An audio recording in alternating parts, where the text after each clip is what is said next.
Bismillahirrahmanirrahim. Assalamualaikum warahmatullahi wabarakatuh. Waalaikumsalam warahmatullahi wabarakatuh. Apa kabar anak-anak ibu semuanya? Alhamdulillah baik Bu. Sebelum kita mulai pembelajaran hari ini, langkah baiknya kita berdoa dulu. Berdoa dimulai. Selesai. Semuanya hadir pada kegiatan pembelajaran hari ini? Hadir Bu. Nah, coba perhatikan lingkungan di sekitar sekolah nih. Coba lihat tumbuhan apa saja yang ada. Oke, coba Armaida sebutkan ada pohon apa aja Armaida? Ada pohon sawit, Bu. Kelapa Bu. Ada rumput Bu. Ada lumut. Nah, apa itu tumbuhan? Indikatornya pada hari ini, jadi kita menganalisis ciri-ciri Kingdom Plantae, kemudian menelaah ciri-ciri Bryophyta dan Pteridophyta, kemudian membandingkan unsur gametofitnya maupun sporofit, tumbuhan lumut dan tumbuhan paku, dan menguraikan peran tumbuhan lumut dan tumbuhan paku pada berbagai bidang. Nah, tujuannya setelah pembelajaran ini, kalian bisa mengelompokkan tumbuhan ke dalam dan mengaitkannya peranan dalam kehidupan. Nah, ini tumbuhan apa, yo? Masih ingat nggak ini tumbuhan apa? Pakis ya Bu, pakis. Pakis. Ini pakisnya bunga ya? Nah, jadi secara umum plantae itu dapat dibagi ke dalam tiga. Yang pertama itu Bryophyta, yang kedua Pteridophyta, dan yang ketiga itu Spermatophyta. Jadi ini adalah kelompok tumbuhan paku-pakuan ya. Baik, Ibu bagi kelompok. Pastinya kalian sudah mengenal apa itu silakan disimak dengan seksama yang ya. merupakan salah satu organisme eukariotik multiseluler yang mempunyai dinding sel dan juga zat klorofil. Selain itu, secara umum Kingdom Plantae memiliki ciri-ciri yaitu bersifat autotrof yang bisa membuat makanan sendiri, kemudian terdapat dinding sel yang tersusun dari zat selulosa, kemudian dapat menyimpan cadangan makanan dalam bentuk amilum atau pati, dan juga dapat bereproduksi secara seksual maupun aseksual. Selain itu juga sudah memiliki akar, batang, dan juga daun, serta memiliki pergiliran keturunan dalam siklus hidupnya yang disebut sebagai metagenesis. Bryophyta atau tumbuhan lumut tidak mempunyai organ sejati seperti batang, akar, ataupun daun, serta tidak mempunyai pembuluh angkut, xilem, dan floem. Nah, Bryophyta ini mempunyai suatu rizoid yang kecil yang membuatnya dapat menempel di tanah. Penyerapan air dilakukan secara imbibisi oleh rizoid dan kemudian diedarkan ke seluruh tubuh dengan cara difusi. Nah, biasanya tumbuh di daerah yang lembab dan juga teduh. Nah, Bryophyta ini adalah sebuah tumbuhan peralihan antara tumbuhan berkormus atau komophyta dengan tumbuhan bertalus atau talophyta. Disebut tumbuhan peralihan karena ada beberapa tumbuhan yang masih berupa talus atau lembaran seperti lumut hati, tetapi ada juga yang sudah mempunyai struktur tubuh mirip dengan akar, batang, dan daun sejati seperti lumut daun. Nah, tumbuhan lumut ini juga merupakan suatu tumbuhan pelopor atau vegetasi perintis yang tumbuh di suatu tempat sebelum tumbuhan lain itu mampu tumbuh. Kita harus mempelajari klasifikasinya yang dibagi menjadi 3 kelas. Tumbuhan lumut dibagi menjadi 3 kelas, yaitu ada lumut hati atau Hepaticopsida, ada lumut daun atau Bryopsida, dan juga ada lumut tanduk atau Anthoceratopsida. Nah, jadi di sini jangan lupa mengisi nama ya, nama anggota kelompoknya. Jadi kita hari ini akan mengamati lumut. Kalau ada kendala itu ditanyakan ya.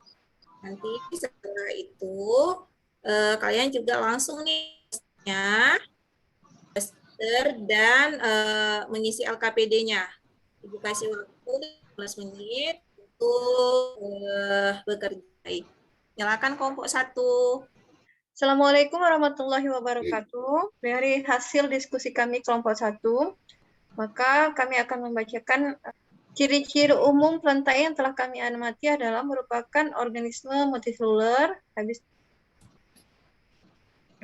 tutup, dinding sel tumbuhannya itu disusun atas senyawa selulosa dan menyimpan kelebihan karbohidratnya dalam bentuk amilum. Nah, saya lanjut ya, Yani ya. Kemudian ciri-ciri lumut hidupnya secara berkoloni, habitatnya berada di tempat lembab, berukuran kecil, umumnya tidak sampai 1 sampai 2 cm, namun ada juga yang berukuran besar sampai 20 cm.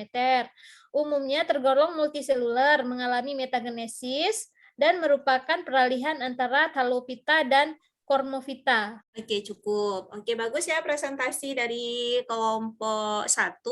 Nah, dari kelompok 2 dan kelompok 3, ada yang ingin menanggapi atau mengajukan pertanyaan nih? Atau ada yang berbeda dari ciri-ciri yang telah disampaikan oleh kawan kalian yang tadi? Ibu, Ayo. saya Bu. Oke, udah selesai ya kelompok 3? Udah Bu. Oke, baik, silakan. Baiklah, kami lanjutkan. Kalau yang tadi sama seperti kelompok 1 jawabannya. Jadi yang kami lanjutkan ke ciri-ciri paku. Paku itu sudah ada akar, batang, dan daun. Kemudian dia berakarnya serabut, daun mudanya menggulung. Mengalami metagenesis, yaitu sporofit dan gametofit. Kemudian daur hidup lumut dimulai dari spora, nanti akan menghasilkan protonema. Dari protonema jadi tumbuhan lumut, itu fase generasi gametofitnya. Tumbuhan lumut nanti ada kelaminnya, yaitu antheridium akan menghasilkan sperma, archegonium akan menghasilkan ovum. Pertemuan antara antheridium atau sperma dan ovum akan menghasilkan zigot.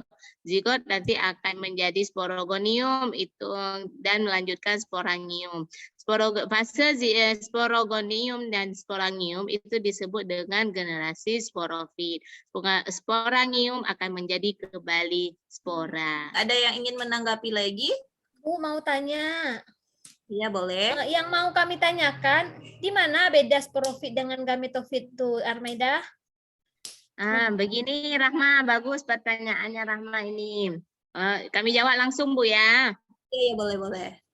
Kalau gametofit itu menghasilkan melibatkan sel gamet itu Rahma. Kamu kan nggak tahu gamet itu ada sel ovum sama sel sperma.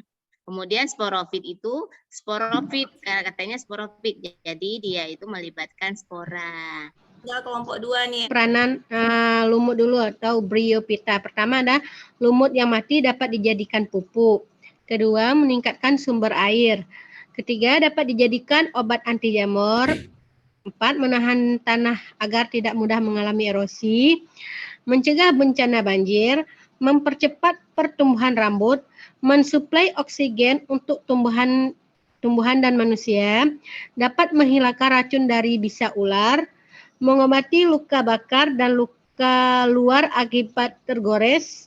Terakhir, sebagai obat antiseptik untuk membunuh kuman. Manfaat paku pertama sebagai material bangunan bisa, terus kemudian bisa dijadiin obat juga, terus bisa dijadikan sebagai tanaman hias, terus bisa menahan tanah agar tidak mudah mengalami erosi, mencegah bencana dan banjir. Nah, jadi setiap kelompok itu sudah memaparkan hasil presentasinya.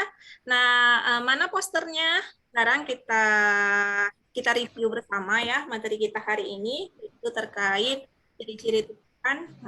Nah, jadi tadi dari video, kemudian dari diskusi kalian juga ya. Jadi tumbuhan itu apa tadi dia masuk eukariotik ya. Nah, apa arti eukariotik? Ingat kan? Nah, itu sel sel yang memiliki membran inti, kemudian dia banyak sel ya kan. Nah, jadi makanya kelihatan nih gitu kan. Kemudian dia juga memiliki dinding sel, kemudian dia bersifat autotrof, bisa menghasilkan makanan sendiri lewat peristiwa fotosintesis. Kemudian apa nih yang membedakan lumut dan tumbuhan paku? Nah, jadi perbedaannya kalau misalnya tumbuhan lumut ini dia itu belum memiliki akar, batang, dan daun sejati ya. Dia itu masih berupa rhizoid. Nah, jadi untuk tumbuhan lumut dan tumbuhan paku sendiri itu kedua-duanya mengalami metagenesis. Apa itu metagenesis? Pergiliran keturunan antara peristiwa sporofit ya. Tadi bagus juga ada rekan kalian yang bertanya dan sudah ditanggapi juga. Apa itu manfaat daripada lumut dan paku? Jadi sangat banyak manfaat lumut ya dan tumbuhan paku. Tadi udah disampaikan juga sama kelompok 2 ya, peranan dan manfaat tumbuhan lumut dan paku. Nah, Ibu tambahkan sedikit. Nah, jadi kalau untuk tumbuhan lumut sendiri itu ada yang bisa dijadikan obat ya, kayak misalnya obat hepatitis ya, dan kemudian bisa sebagai pembalut gitu ya. Kalau untuk tumbuhan paku nanti juga bisa menjadi tanaman hias. Ada yang ingin bertanya lagi, Kak? Ada Bu, tadi kata kelompok 2 manfaat lumut itu bisa dijadikan obat anti jamur.